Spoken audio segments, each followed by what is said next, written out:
सत्य पथरे चलिबाकु हेले जीवन रे पांचटी कथा को निश्चिंत मन रखिबाकु पड़िबो। प्रथमटी हेला दर्पण।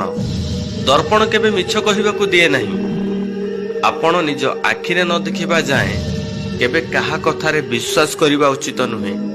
द्वितीयटी हेला ज्ञान। केबे भयभीत हेबाकु दिए नहीं। विपद रे शरीर बल कि धन बलर आवश्यकता पड़े नहीं, पड़े ज्ञान बलर जहा जीव को बंचाई रखि थाए।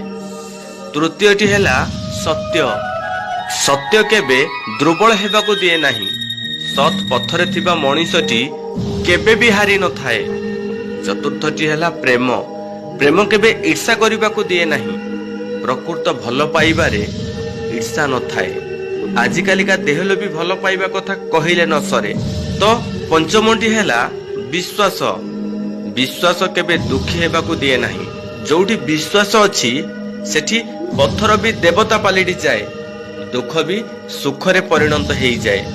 आजिकालिका जीवन रे जदि आपण सत पथ को बाछुछंती तो ही पांचटी कथा को निश्चिंत मन रखिबे।